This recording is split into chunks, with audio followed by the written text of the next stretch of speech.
சர்க்கரையா Jacob பார்த்தோ இல்ல police ஏற்கனவே விசாரிச்ச விஷயத்தை மறுபடியும் விசாரிச்ச ஒரு பிரயோஜனம் இல்ல. நம்ம போறதுக்கு ஒரு தனி வழி வேணும். ஒரு வழியும் வேண்டாம். இனி நீ பல உண்மைகளை கண்டுபிடிக்க வேண்டியிருக்கும். அது படிக்காம பல பேர் இங்க இருப்பாங்க. தேவையில்லாத குழியில போய் விடுறதுக்கு எனக்கு இஷ்டம் இல்லப்பா. நான் உங்க அம்மாக்கு போன் பண்ணி எல்லாத்தையும் சொல்லிட்டேன். டாக்டர் கிட்டயும் சொல்லிட்டேன். டாக்டர் உடனே உன்னை பார்க்கணும்னு சொன்னாரு. வியாதி இருந்தா உடனே ட்ரீட்மெண்ட் பண்ணணும். அதனால முதல்ல போய் டாக்டரை பார்க்கலாம் வா. எனக்கு ஏதோ ஒரு வியாதி இருக்கு கோவிந்தா, அது உண்மைதான். அது அதிர்ஷ்டமோ துரதிருஷ்டமோ அதை நான் அனுபவிச்சுதான் ஆகணும். ஒருவேளை அது ஆபத்தா இருந்தா அதையும் நான் அனுபவிச்சுதான் ஆகணும். நான் பார்க்கறதெல்லாம் உண்மைங்கிறது எனக்கு தெரியும். மருந்தாலேயோ கவுன்சிலிங்காலேயோ சைக்கோ தெரப்பியாலேயோ அது இல்லைன்னு சொல்றதுக்கு நான் சம்மதிக்க மாட்டேன். இந்த வியாதியின் மூலமா என்ன நானே உணர்ந்துகிட்டு இருக்கேன் கோவிந்தா. இங்க பாரு, நீ விட்டு எனக்கு தெரியும். ஏதோ ஒரு கட்டத்துல நீ என்ன நம்பித்தாகணும். முடியாதுடா. எனக்குள்ள நம்பிக்கை வரணும்னா உனக்குள்ள என்ன நடக்குதுன்னு டாக்டர் தெரிஞ்சுக்கணும். நீயும் தெரிஞ்சுக்கணும், நானும் தெரிஞ்சுக்கணும், உங்க அம்மாவும் தெரிஞ்சுக்கணும். நீ பாக்குறதெல்லாம் உண்மையா இருக்கட்டும், ஒத்துக்கிறேன். ஆனா அது ஏன் உன்னால மட்டும் முடியுதுன்னு நாம தெரிஞ்சுக்கணும்ல. ரெண்டுல ஒண்ணு எனக்கு இப்பவே தெரியணும். உனக்கு உன் கூட இருக்கிற இந்த ஹாலுசினேஷன் போதுமா இல்ல இந்த ஃப்ரெண்ட் வேணுமான்னு. 5 நிமிஷத்துக்குள்ள நீ டாக்டரை பார்க்க வரலனா அதுக்கப்புறம் என்ன பார்க்க மாட்டேன். அதுல எந்த மாற்றமும் இல்ல.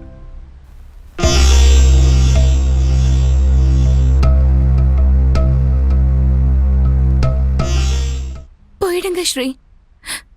நேத்து வந்த எனக்காக எதுக்காக ஒரு நல்ல நண்பனை நீங்க இழக்கணும்? பாசத்தால தானே. என்ன நடந்தாலும் நடக்கட்டும், நம்ம அதை ஃபேஸ் பண்ணலாம். நூல் மாதிரி ஏதோ ஒண்ணு நம்ம 2 பேரையும் சேர்த்திருக்கு. அது எப்ப வேணாலும் அறுந்து போலாம். அதுதான் விதி இருந்தா அப்படியே நடக்கட்டும்.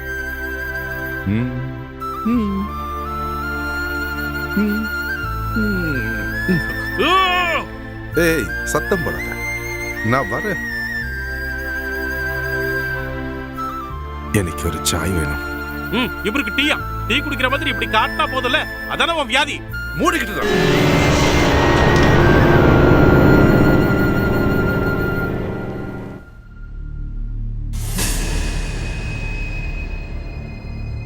நான் எதுவும் ஆக விடுறதில்ல.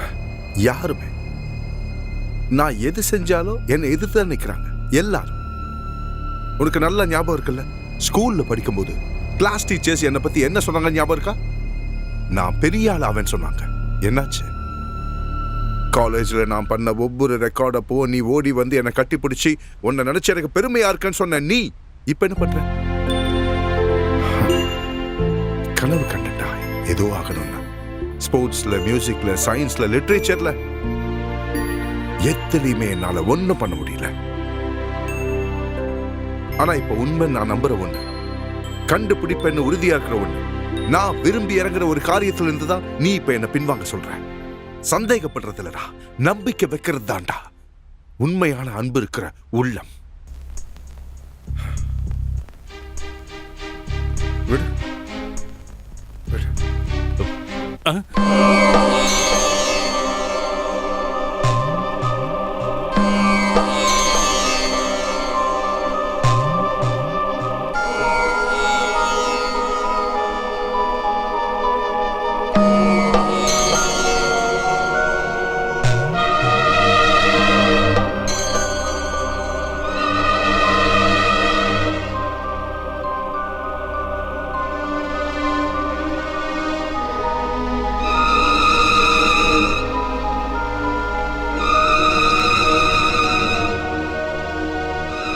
நான் ரெடி ஆயிட்டு வரேன்.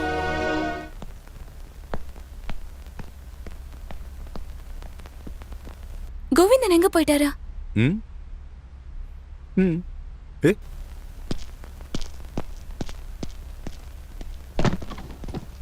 கோவிந்தா, கோவிந்தா எங்க போற? ஏய், என்னாச்சு? அவர் கோச்சிட்டு போயிட்டாரா?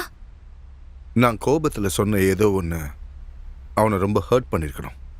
நம்ம உடனே அவன் வீட்டுக்கு போய் சாரி சொல்லணும்.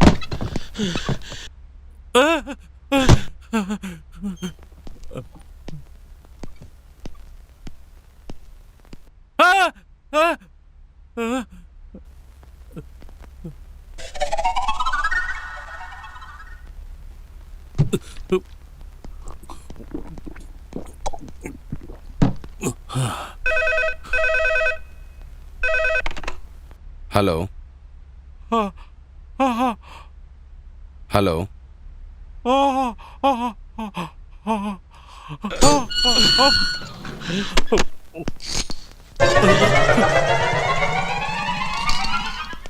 டேய்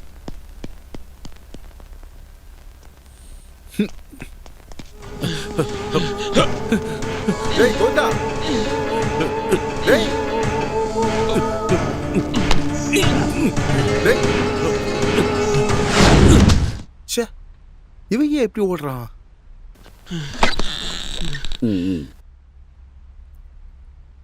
ஒரு கப்பும் சாசரும் இது முடியட்டும். Urgent sir. கூப்பிடுறியா? இது முடியட்டும்.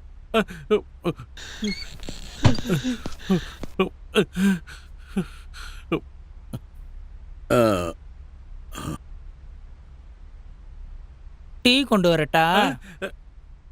நல்ல ஸ்ட்ராங்கான டீயா? வேண்டாம்.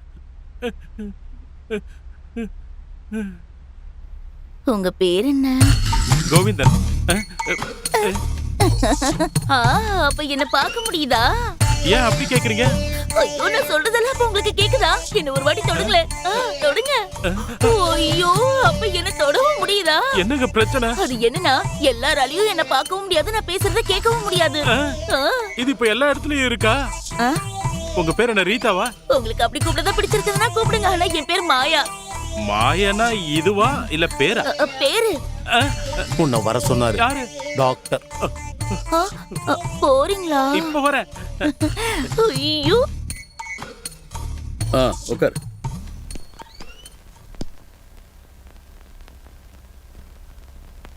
என்னாச்சு? ஸ்ரீகுமார் எங்க? அவனை பாக்குறதுக்கு முன்னாடி என்ன ஒரு வாட்டி நல்லா பாருங்க டாக்டர். என்னாச்சு? காத்துல ஒரு கப்பு சாசர் அப்படியே மிதந்து வருது. ஸ்ரீகுமார் அதை கூலா வாங்கி சாப்பிட்டு திரும்ப அதுகிட்ட கொடுக்குறான். அது கொண்டு போயிடுச்சு. இதுக்கெல்லாம் என்ன டாக்டர் அர்த்தம்? இப்ப எனக்கு அவனை பார்க்கும் போதே பயமா இருக்கு. டாக்டர். ஓ, இதுவா? நான் காத்துன்னு நினைச்சேன். கோவிந்தனால என்ன பார்க்க முடியுது டாக்டர். அப்படியா? Very good. நீ போய் உட்காருத. யாரு டாக்டர் இது? என்னோட பேஷண்ட். பைத்தியமா? ஸ்ரீகுமார் மாதிரியே இதுவும் அதே கேஸ் தான். யாரும் அவளை பார்க்க முடியாதுன்னு அவன் நினைச்சுக்கிட்டு இருக்கா. நான் அவகிட்ட பேசிட்டு இருந்தேனே, பிரச்சனை ஆகுமா? அதெல்லாம் ஒன்றாகாது.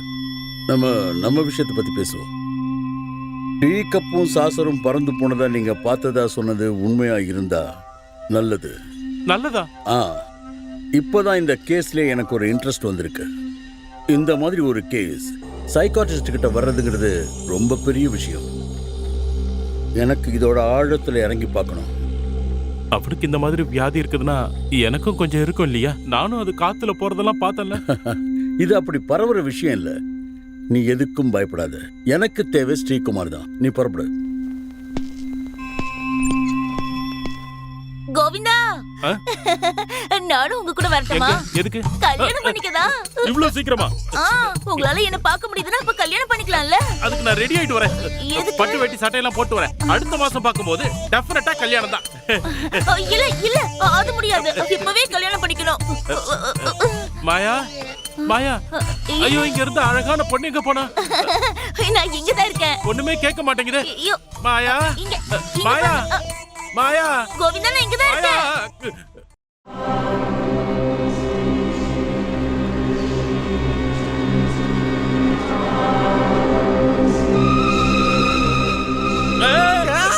ஏன் கோவிந்தா கத்துற? பயத்துல நடுங்கும் போது தான் நீ வருவியாடா? உங்ககிட்ட யாரா கப்பன் சாசர் எடுத்துட்டு வர சொன்னது? இது வெறும் டீ தானடா. உங்ககிட்ட நான் டீ கேட்டனா? சரி, நான் டீ போட்டா உனக்கு கொண்டு வந்தா வேணாமா? வேண்டாம். சரி விடு. விட்றா. அப்ப இந்தா. என்னாச்சு? சூடு. சூடா? கொண்டு போ. ஓகே. இவ்வளவு நடந்ததுக்கு அப்புறமும் கூட நம்ம ஸ்ரீயை விட்டு தள்ளி இருக்கணுமா என்ன? அதை ஏன்டா கேக்குற? அவங்க அம்மா கூப்பிட்டுக்கிட்டே இருக்காங்க பூசாரி கிட்ட கூட்டிட்டு போறதுக்கு. ஆனா அவன் டாக்டர் கிட்ட வரதுக்கு ஒத்துக்கிட்டான். அப்பதானே அதுவும் வந்துச்சு. எது? அதுடா. ஓ, இப்ப என்ன பண்றதுன்னு தெரியல. நண்பா கோவிந்தா, எனக்கு ஒரு ஐடியா. என்ன? நாம ஒரு பிளானா போட்டு அவனுக்கு ஒரு தூக்க மாத்திரையை கொடுத்து அப்படியே படுக்க போட்டு ஒரு மந்திரவாதி கிட்ட டாக்டர் கிட்ட விட்டுடலாம். இது நல்ல ஐடியாவா தான் இருக்கு. இதுக்கு மந்திரவாதி தான் கரெக்ட். கொஞ்சம் ஸ்ட்ராங் டோஸா கொடுப்பாரு. ஆமா, பாப்பலாம். எல்லாத்தையும் நம்ம ரகசியமா பண்ணலாம். ஆ.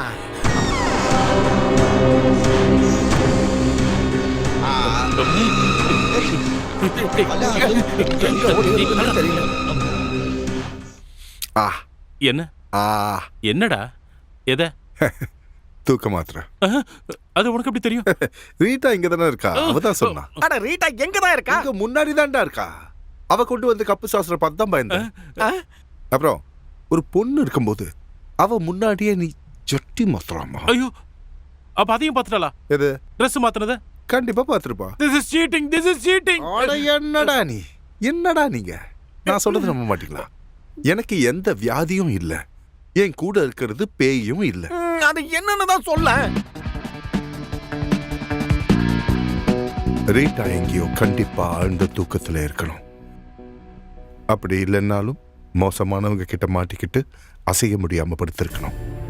தன்னைத்தானே கண்டுபிடிக்கிறதுக்காக என்ன தேடி வந்திருக்கிற அவருடைய பிரதிரூபம் தான் இது.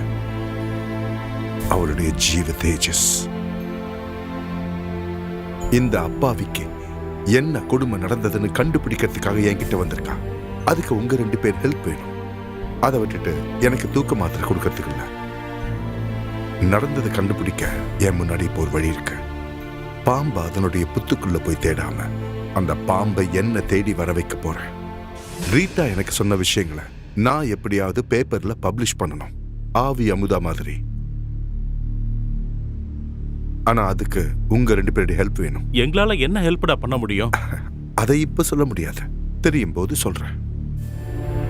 கொஞ்சம் கிறுக்குத்தனமா இருந்தாலும் நீ போடுற கணக்கு எனக்கு தப்பாகாதுன்னு எனக்கு தெரியும். நான் இருக்கட்ட அவன் கூட, நீ எங்க எது பண்ணாலும் நான் உனக்கு துணையா இருப்பேன். போதுமா? தேங்க்யூ. அப்ப நானே இருக்கேன், என்ன வேணும் சொல்லுங்க. முதல்ல தேவைப்படுறது என்னுடைய நண்பர்களான நீங்கள் என்னுடைய ரீட்டாவுக்கும் நண்பர்களாகணும். இதோ ரீட்டா இங்க இருக்கா, முதல்ல நீங்க உங்களை அறிமுகப்படுத்திக்கோங்க. Come on come on. போ போ. Hello Rita. ரைட். ஓ ஹலோ ரீட்டா.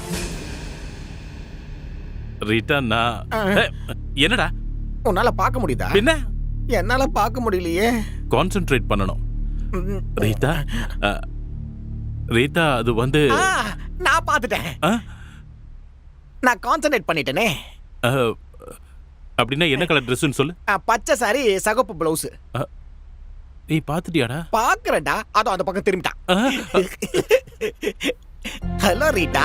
ரீட்டா இந்த பக்கத்துல திரும்பி நிக்கிறா. ரீட்டா இந்த பக்கம் திரும்பி இருக்கா. இல்ல இந்த பக்கம் திரும்பி ரீட்டா இந்த பக்கம் திரும்பி இருக்கா. அந்த பக்கம் தான் நிக்கிறா, ஆனா கண்ணு மூக்கு இந்த பக்கம் இருக்கு. என்னடா கண்ணு மூக்கு? நிஜமாவா? என்னால முடியல. இதோ இப்ப இந்த பக்கம் திரும்பிட்டா. இங்க இல்லடா நிக்கிறா, சொல்றா. அங்க எங்கேயும் இல்ல, ரீட்டா இப்ப இங்க இருக்கா. This is cheating, this is cheating, this is not fair. இல்லடா, என் கூடவே இருக்கா. நீ இங்க பார்த்து பேசு. எங்க? இங்க பார்த்து பேசு. உன் தோல்லையா? ச்சே. அப்படியே அங்க பிடிச்சு வைக்காம இங்க அனுப்புடா. இந்தா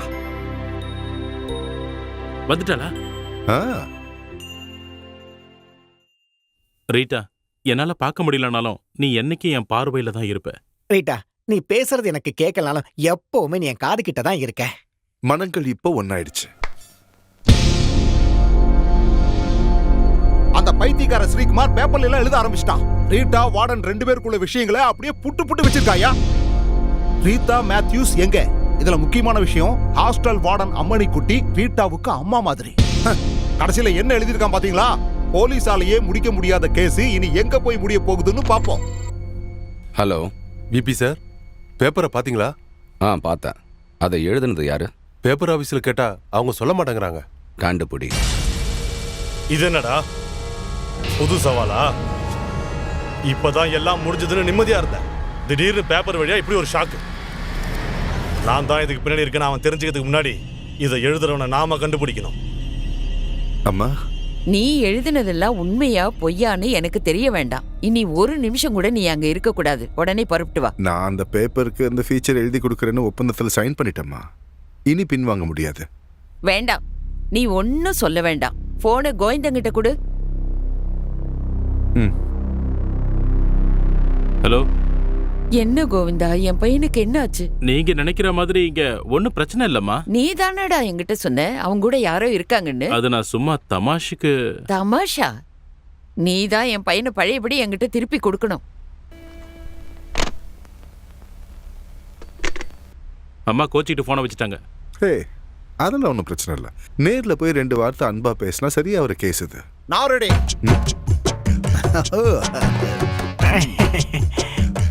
அன்னைக்கு ஒண்ணும் பண்ணாம விட்டதுக்கு நன்றி காட்டுறதுக்காக உன் ஃப்ரெண்டை வச்சு பேப்பர்ல நார் அடிச்சிட்டேன். அப்ப இவன் தான் தென்னை மரத்துல ஏறுனவன், ரைட்? ஏஎஸ்பி ஆர்டர் கொடுத்துட்டாரு உன்னை நல்லா விசாரணை பண்ணி ரிப்போர்ட் கொடுக்கறதுக்கு. அரெஸ்ட் பண்ணி லாக்அப்ல போட்டு அடிச்சு கொலை ஆகிறதுக்குள்ள நீயே சொல்லிடு. ரீட்டா சம்பந்தப்பட்ட விஷயங்கள் இவ்வளவு தெள்ள தெளிவா உனக்கு எப்படி தெரிஞ்சது? ரீதா தான் சொன்னா. ஓகே, அப்ப ரீட்டா எங்க இருக்கா?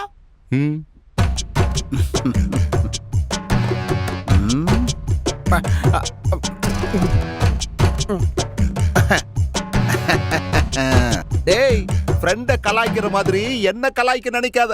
அந்த ரீட்டாவை கடத்தி அவளை கொடுமைப்படுத்தி அவகிட்ட இருந்து உண்மையை வாங்கி அத பேப்பர்ல எழுதி அது மூலமா காசு சம்பாதிக்கிறேன்னு உன் மேல கேஸ போட்டு உன்னை உள்ள தள்ளிடுவேன். அரெஸ்ட் பண்ணவா? வேணும்னா பண்ணுங்க, வாரண்ட் தான் பண்ணுங்க. வேணும்னா வேணாம், வேணும்னா வேணும், வேணும்னா வேணாம். யாரையா இவனோட டாக்டர்? Psychiatrist Sunny Joseph. என்னையா இது? உங்களுக்கு பிடிச்ச ஸ்டைல் தானே சார் இது? டேய், பைத்தியம் பிடிச்சு தோன்றதெல்லாம் எழுதி போலீஸ் டிபார்ட்மெண்டோட பேரை நாரடிக்க பார்க்காதீங்கடா. தரன்னு இழுத்துட்டு போய் எலக்ட்ரிக் ஷாக் கொடுத்து பைத்தியத்துக்கு ட்ரீட்மெண்ட் கொடுத்துருவேன். எலக்ட்ரிக் ஷாக்கோ மந்திரவாதி ஒண்ணும் பண்ண முடியாது. இவன் ஒரு பொது வெரைட்டி. நக்கலா பேசினா பல்ல உடைச்சிருவோம் பாத்துக்க. டேய் கோபி, உனக்கு ஒரு விஷயம் தெரியுமா? இல்ல. நம்ம சாரு ஒரு ஆபரேஷன் பண்ணிக்கிட்டு ஹாஸ்பிட்டல்ல ரொம்ப நாள் இருந்தாரு. எந்த ஆபரேஷன் கேளுடா. உனக்கு எப்படியா இது தெரியும்? டாக்டர் ரீட்டா அப்போ அந்த ஹாஸ்பிட்டல்ல இருந்தாங்க. ரீட்டா தான் சொன்னாங்க. டேய், ஒரே ரீட்டா ரீட்டா ரீட்டா. இது என்ன விதமான பைத்தியா? யாருடா இவனோட டாக்டர்? சன்னி ஜோசப். அதால பாத்துட்டு வந்து பேசிக்கிறேன். ஏதாவது வியாதினா கவனமா இருக்கணும், கவனமா வச்சுக்கணும். நான் வர்றேன். அந்த விஷயத்தை பேப்பர்ல எழுத வேணாம். என்ன விஷயம்? ப்ளீஸ்.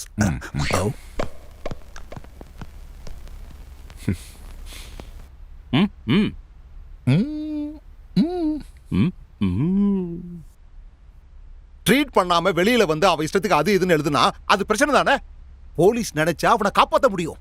அவன் ஒரு மனநோயாளின்னு நீங்க சர்டிபிகேட் மட்டும் கொடுங்க, ட்ரீட்மெண்ட்டை நாங்க பாத்துக்கிறோம். அவர் இதுவரைக்கும் எனக்கு பேஷண்ட் ஆகல, அப்புறம் எப்படி நான் சர்டிபிகேட் கொடுக்கறது? நான் ரகசியமா ஹைட்ரோசில் ஆபரேஷன் பண்ணதை அந்த ஆள் ஓப்பனா சொல்லிட்டான். இது எப்படி நடந்துச்சு?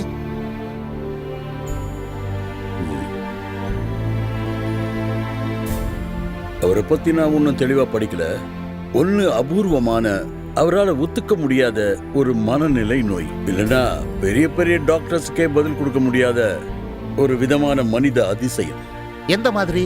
அது பல இடத்துல பல விதமா நடந்திருக்கு. அது ஒரு அபூர்வம். உதாரணத்துக்கு 2ஆம் உலகப் போர்ல கலந்துகிட்ட ஒரு ராணுவ கேப்டனுடைய ஆட்டோபயோகிராஃபியை நான் படிச்சிருக்கேன். இந்த கேப்டன் ராத்திரி டென்ட்ல உட்கார்ந்துருக்கும் போது ஒரு ஜவான் உள்ள வந்து சல்யூட் அடிச்சுட்டு 2 கிலோமீட்டருக்கு அந்தப்புறம் எதிரிங்க கேம்ப் போட்டிருக்காங்கன்னு அவர் சொன்னாரு. உடனே எல்லா வீரர்களையும் கூட்டிக்கிட்டு ரகசியமா கேப்டன் அந்த இடத்துக்கு போனாரு. அங்க பார்த்தா ஜவான் சொன்னது உண்மையா இருந்தது. எதிரிகள் மெதுவா உள்ள நுழைஞ்சுக்கிட்டு இருந்தாங்க. சண்டைக்கான எல்லா ஏற்பாடுகளையும் பண்ணிட்டு இறங்குற நேரத்துல பக்கத்துல ஒரு இடத்துல நின்னு மிரண்டு போயிட்டாரு. பக்கத்துல போய் பார்த்தா 2 நாளைக்கு முன்னாடி டென்ட்டுக்கு வந்து விவரங்களை சொன்ன அந்த ஜவான் 2-3 நாளைக்கு முன்னாடி யுத்தத்துல உடம்புல காயங்களோட அவரு நகர முடியாத இருந்த அவரு உயிருக்கு போராடிக்கிட்டு இருந்தாரு. கொஞ்ச நேரத்திலேயே அவர் இறந்துட்டாரு. அப்போ உயிருக்கு போராடின ஆள் தான் டென்ட்டுக்கு வந்து சல்யூட் அடிச்சு விவரத்தை சொன்னதா? அவர்தான். இந்த மாதிரி ஒரு கேஸ் தான் அந்த ஸ்ரீகுமார்னா என் டிபார்ட்மெண்ட் செதஞ்சிருமே. என் டிபார்ட்மெண்ட்டும் தான்